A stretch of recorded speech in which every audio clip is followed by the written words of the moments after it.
You know, I look like one of them lazy kids who just sits on like their PS4 all day. Well, I'm not. I'm one of them lazy people who sits on their Xbox all day. Hello YouTube, this is MaulGamer, and I am bringing you what I talked about in my previous video. Now, I hopefully get to say this video is coming out at the exact same time as the non-spoiler review. This one is a spoiler review. Yay! So, spoilers ahead. If that wasn't clear to you already, I mean, it's clearly called the spoiler review. So, I'm gonna just move.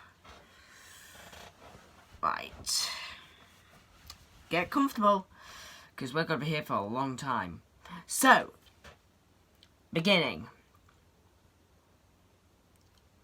It straight away throws you into it. The whole fact that Kylo meets the Emperor very early on really is meh. It's actually pretty nice, because then it's not like they're not leaving the Emperor until like the last half an hour. They're actually giving him a chance, and then literally and we find out how he's still alive. The cloning system. Now, if you don't know, there was a literal Star Wars comic which was based on after Episode 6, but instead Luke turned to the dark side.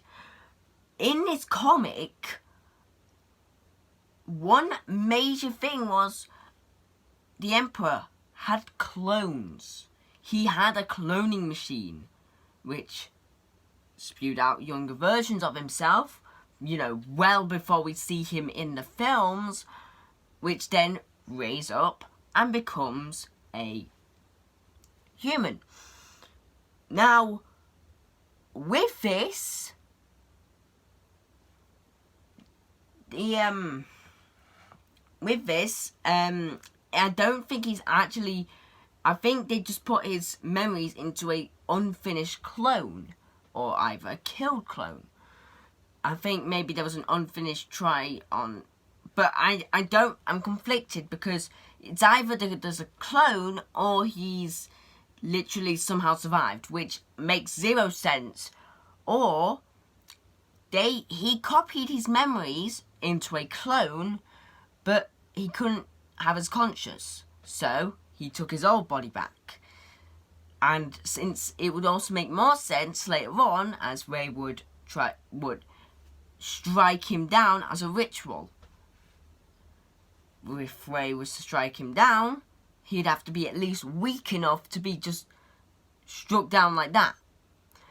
But also, and it definitely means as well, it gives a bit of the dark side feel, because you wouldn't kill someone like that weak unless you're on the dark side. Or like the Jedi, who might kill Palpatine like that. I think it's an okay start, but not the best. It's not the worst either. I mean, it straight away throws you into action, because it straight away leads you straight into, you know, going around slashing, stabbing and whatnot. Just to find a Wayfinder, which does look like a Sith holocron. Well, a Sith Jedi holocron mix. The introduction to Rey and the Resistance this time round was okay. I mean, the whole running from that that flying through that ice planet thing, it was okay. But I mean, we got to see that Oblivion gunner, which was introduced into Star Wars Battlefront 2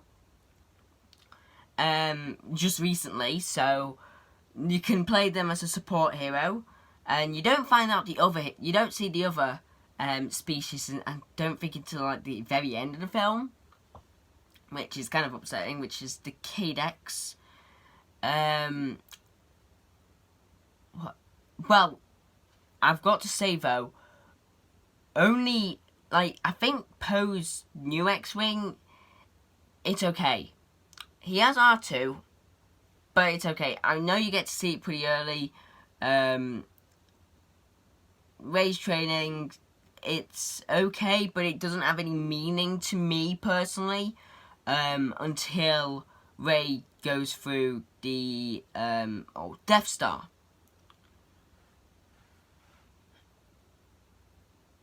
Overall, the beginning of the film, your first half an hour, meh.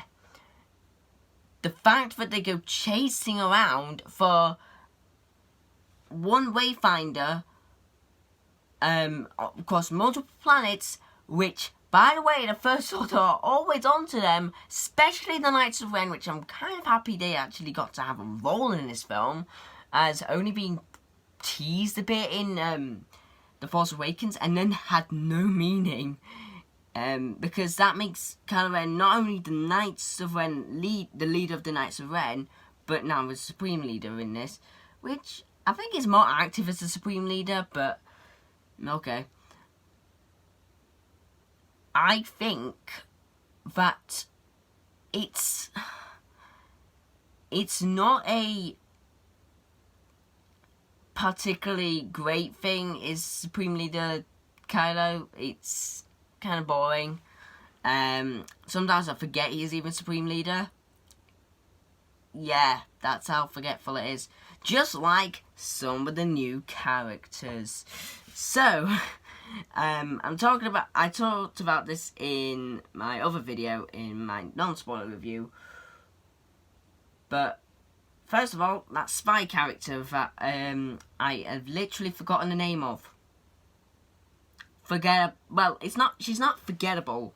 She's more remembered, but it's forgetful for a name, because there is a lot of weird names in this film that are hard to remember. I'll probably remember it in like a couple months' time after rewatching the film enough. But I think she's actually a pretty okay character, just didn't get enough character development nor enough screen time. The fact that she reveals Poe was a spice runner was pretty funny, but it just didn't land as well as I think it should have. The other character, what's his name? Engineer that helped C-3PO, which he didn't go Sith-ish, but it was okay. He was okay. He appeared on stream. I think he's not there for merch, but more there for just funnies. That was supposed to be funny. A little guy doing the whole hard work. Yeah. I think you got these events. Kylo and Rey have literally 2 duels throughout the whole film, and both of them are conflicted either way. Unlike Episode 5 and 6, where both of Luke's and Vader's duels have bigger meaning, because when Luke fights Vader the first time, he's not as trained. He doesn't actually know what the Force he doesn't work with the Force as much. He only had a little bit of training. Then in Episode 6, he'd had all the training he needed and was bossing it. And in this, I just don't think Rey did it. Rey's had what? She had 1 duel in The Force Awakens. She actually fought very well, but of course there was a bit of anger in her, so which can be expected. Episode 8, I don't think they had a duel. I cannot remember. Did they have a duel or not? Don't think so. No, because Rey was with Luke the whole time, and then suddenly, a bit later, I'm with Kylo. Team up, woo woo woo. So really, there wasn't any duel then, and then the Rise of Skywalker gives us 2 of which kind of felt meaningless. So the doors are a no-no. What else was actually a pretty good, another thing, 3PO got an amazing character. He's amazing now. He actually got the development we needed, and him saying like, oh, taking one last look at my friends. They're not his friends. They only knew him. He only knew him for like 1 year. He's only known him for a year. He's known Luke and that for years. And yet, he's like, screw it. Not going to talk about them. The Emperor as a character, I think he should have been more of a threat. But I mean, I can see where Disney and Lucasfilm were coming from. How he's not really much of a threat now. Because, yeah, okay, he's got this big fleet, but it's the Emperor. He pretty much almost died. Yeah, he somehow survived, but he died. So, I mean, yeah, he died. So, well, he didn't die, but like, he got to that point where, oh, I'm okay, cool. I'm not much of a threat, am I? Yeah, he was half of a threat near the end, but not really much still. The fleet, though, that was a threat. With the fact that it's like, we have cannons as strong as a Death Star. It's like, Jesus. Wow, you've got cannons as good as the Death Star. Why didn't you have them before? It's like, they could have easily had that on every single one. But I can also see that they couldn't do anything. And I don't understand why they couldn't do anything. I think they just needed someone there.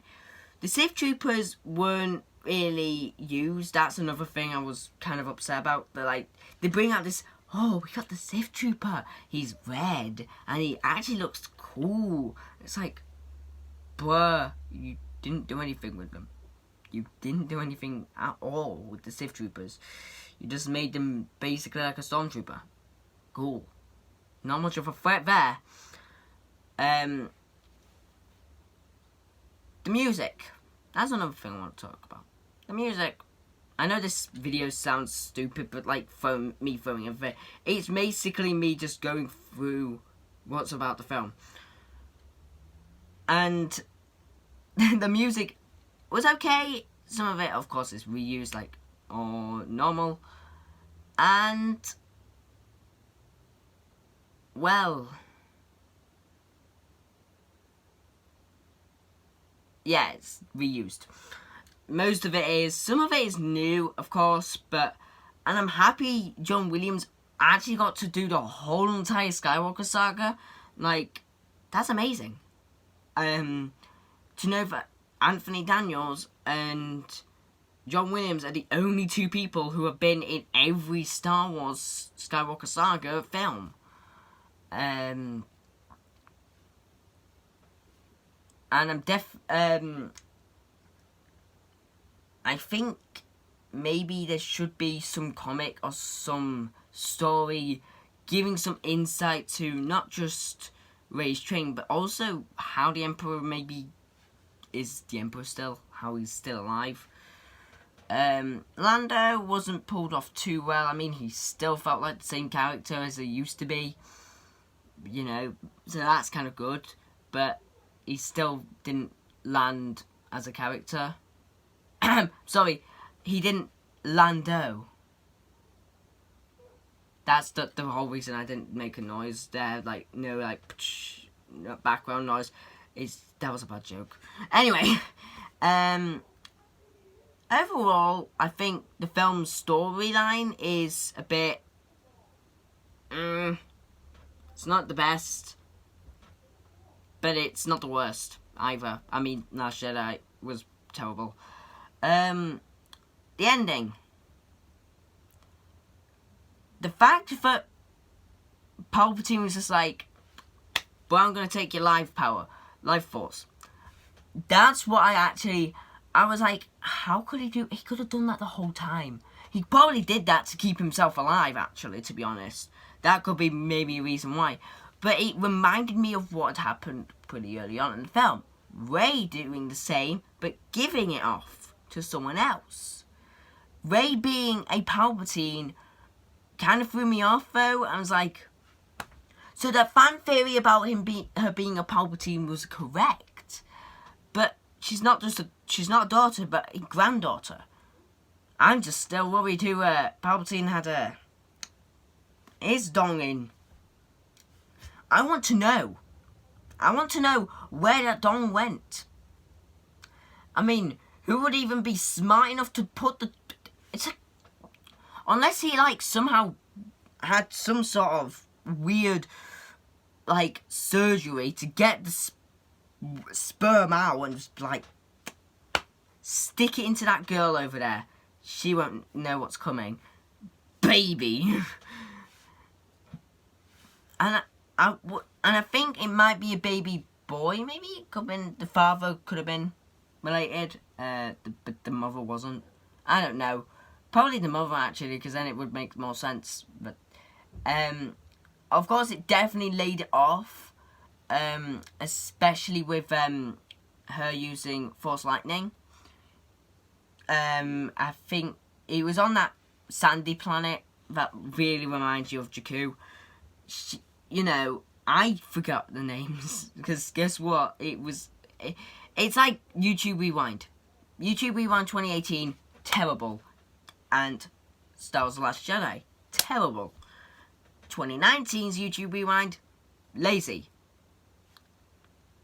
That's The Rise of Skywalker, partly lazy. But I think Rey being a Palpatine is actually pretty cool, but pretty weird. But I mean, the Force Lightning just gave it away, but it's like anyone could do that. Technically speaking, Kylo could do that if he wanted.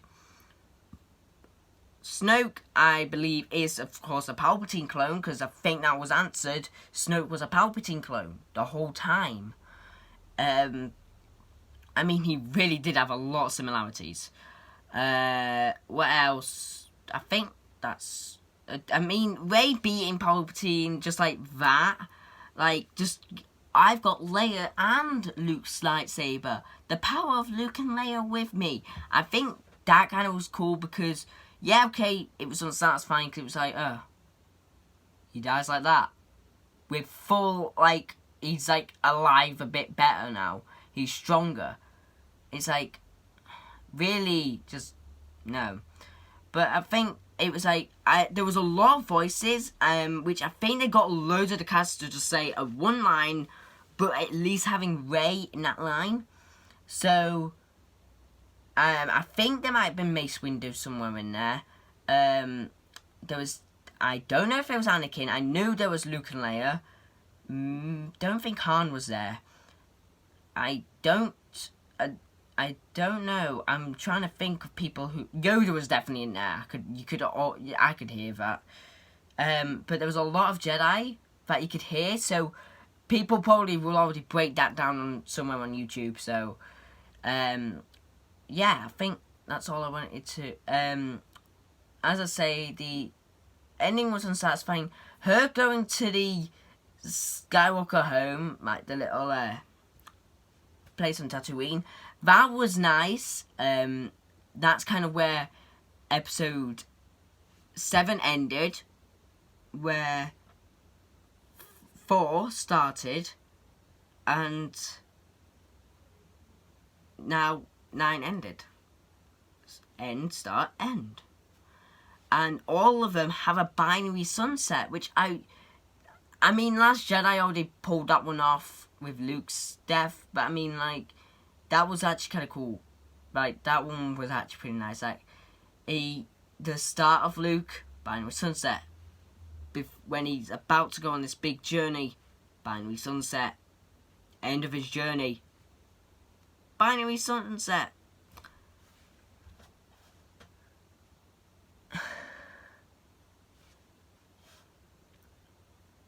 But, yeah.